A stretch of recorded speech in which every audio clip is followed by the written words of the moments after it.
আপনারা আপনারা বিশেষ করে ইবতেদায়ী স্বতন্ত্রদায়ী যারা শিক্ষিকা, আমি তাদের বলছি, বিশেষ করে যারা নারী এবং এই মহিলা শিক্ষকরাও আপনারা দীর্ঘদিন এখানে কষ্ট করেছেন এবং আন্দোলন সংগ্রামে অংশগ্রহণ করেছেন।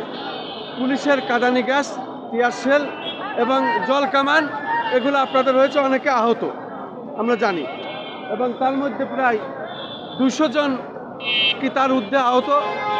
এখন পর্যায়ক্রমে কেউ সুস্থ হয়ে এসেছেন, কেউ এখনও অসুস্থ আছেন।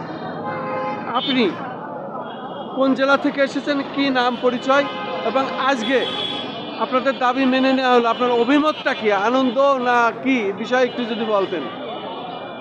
আসসালামু আলাইকুম। আমরা এখানে 3 জন শিক্ষিকা আছি ঝিনাইদহ জেলা থেকে। আমার ডানে আছেন শৈলকুপা উপজেলার নাসরিন আপা, আর আমার বামে আছেন ফারহানা, উনিও আছেন ঝিনাইদহ সদরের, আমিও ঝিনাইদহ সদরের। আজকে 42তম দিন। আমাদের জানুয়ারি 2028-এর দাবি ছিল আমাদের মাদ্রাসাগুলো হচ্ছে পর্যায়ক্রমে জাতীয়করণ করা হবে। এটা সরকারি একটা ঘোষণা ছিল।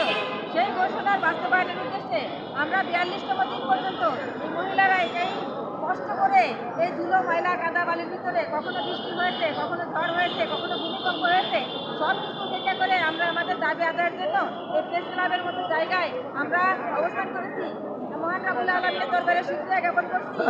আর আমাদের সাংবাদিক ভাই, আমাদের প্রশাসনিক ভাইয়েরা আমাদের খুব সহযোগিতা করছেন।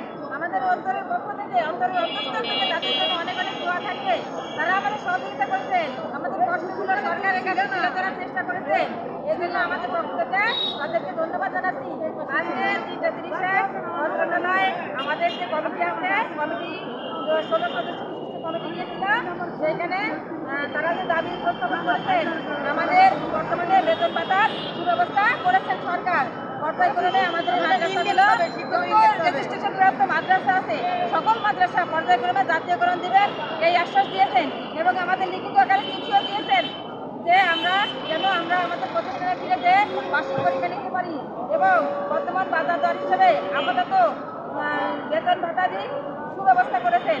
আমরা যারা অনুদান দিয়েছিলাম তাদের জন্য, কিন্তু অনুদান দিতে জন্য এর প্রয়োগের সুব্যবস্থা হয়েছে।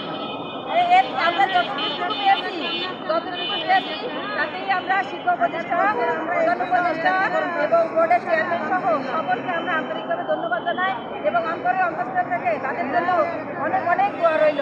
এই বলে আমার কথা শেষ করছি। আসসালামু আলাইকুম। ওয়ালাইকুম আসসালাম। আপনাদেরকে অনেক অনেক ধন্যবাদ আমাদের পক্ষ থেকে। আমি খন্দকার মাসুদুজ্জামান। ধারাবাহিকভাবে আপনাদের এই আন্দোলন সংগ্রামে আমরা প্রচার করে গিয়েছি, এবং আজকে শেষ দিনে আপনাদের অনুভূতি আমরা নিলাম। আমরাও আনন্দিত জাতীয় প্রেস ক্লাবের সামনে থেকে, রাজধানী ঢাকা।